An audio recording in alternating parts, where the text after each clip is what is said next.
Sometimes a physical quantity describes one piece of information that can be conveyed by a single number we call a scalar. Mass is like this. We just need to specify a single number to say everything about the mass of a given object. However, we will frequently use physical quantities that convey two distinct pieces of information. Such quantities are called vectors. A push or a pull, a force, is one example. To specify completely a force, we need to specify both the direction of the push or pull and how large or how small the push or pull is.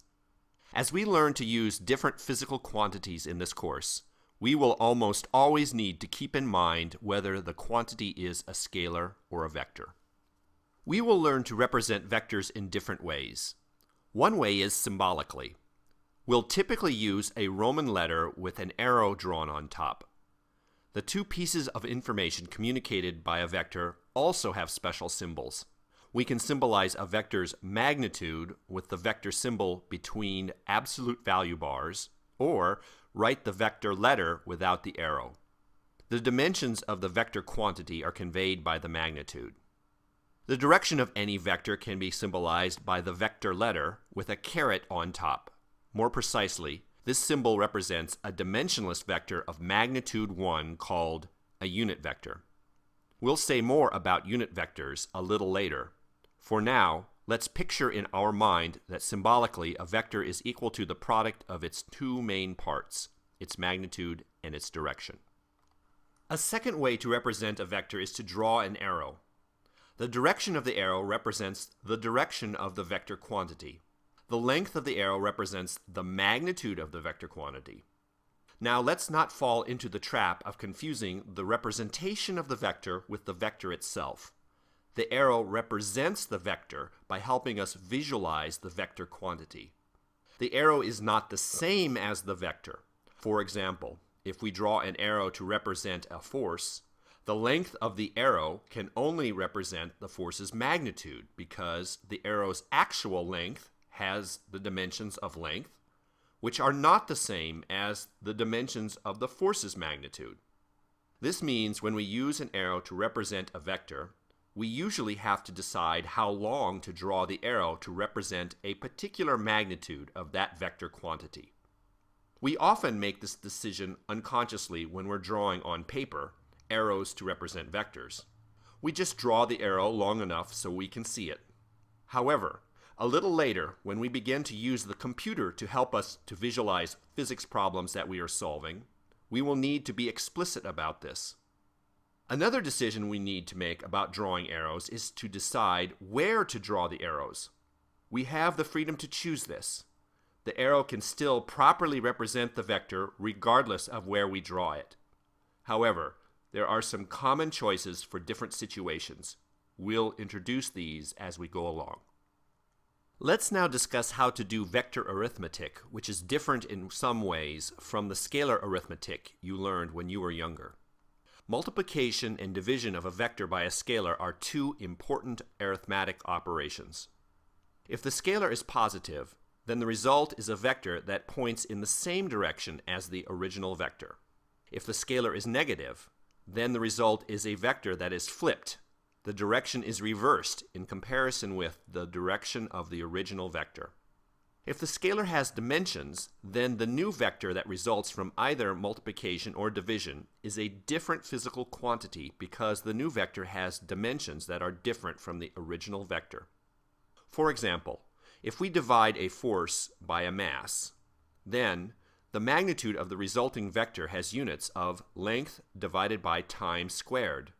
The new vector is a different physical quantity called an acceleration. As a second example, if we take any vector and divide it by its own magnitude, then we end up with a new vector with different dimensions. It's generally very important for us to keep track of dimensions when multiplying or dividing vectors by scalars. However, there are cases where we multiply or divide by a dimensionless scalar. In these cases, the result is a new vector with the same physical dimensions, but stretched or shortened or possibly flipped as compared with the original vector. Here's a question for you. If the vector v is represented by this arrow, and the scalar b is equal to 1/2 in the units shown. Which of these arrows below could represent the quantity minus b times v? The answer is either C or D. When we multiply v by the negative scalar minus b, we end up with a new vector that points in a direction that's flipped with respect to v. So choices A and B won't work. However, since b has dimensions, the new vector is a new physical quantity which has the units of a force that is different from v, which has the units of a velocity. So we have to make a decision about how long to draw an arrow to represent a particular magnitude of this new quantity. This decision is distinct from the one we made for drawing arrows to represent v. So the length of arrows for this new quantity need not be related to the length of arrows we draw for v. We just choose something reasonable that allows us to visualize the new vector. Either C or D or something else that allows us to see the arrow would work. It makes physical sense to add vectors, provided we make sure the vectors we're adding have the same physical dimensions. If we use arrows to represent the vectors we're adding, then we can picture vector addition as follows. First, start with the arrow representing one of the vectors. Then, move the arrow representing the vector that's being added so that the tail of this arrow is placed on top of the tip of the first arrow. Warning: anytime we move an arrow, we can't rotate, stretch, or shrink that arrow. Any rotation, stretching, or shrinking means the arrow no longer represents well the corresponding vector. Now draw an arrow starting from the tail of the first arrow to the tip of the final arrow. The arrow we draw represents the vector addition, which itself is a vector. We can use the same process to represent the addition of any number of vectors.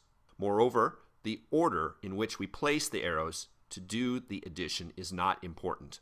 Vector addition is commutative.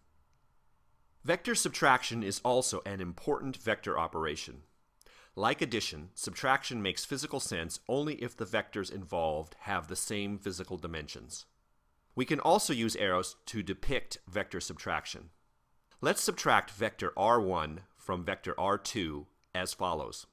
First, move the arrows representing the vectors so that the tails of both arrows are at the same location. Then, draw an arrow from the tip of r1 to the tip of r2. This arrow represents the subtraction, r2 minus r1. Unlike addition, the order matters. r1 minus r2 is not the same as r2 minus r1. Now, a second way to think about vector subtraction is to convert it into a vector addition problem. For example, writing r2 minus r1 is the same as writing r2 plus a negative r1. Notice that negative r1 is just the flipped version of r1. r1 multiplied by the dimensionless scalar minus 1. So we now can use our vector addition rules with arrows to represent this vector addition, and we see we end up with the same result as the subtraction of r2 minus r1. It's a good idea to be familiar with both methods of representing vector subtraction with arrows.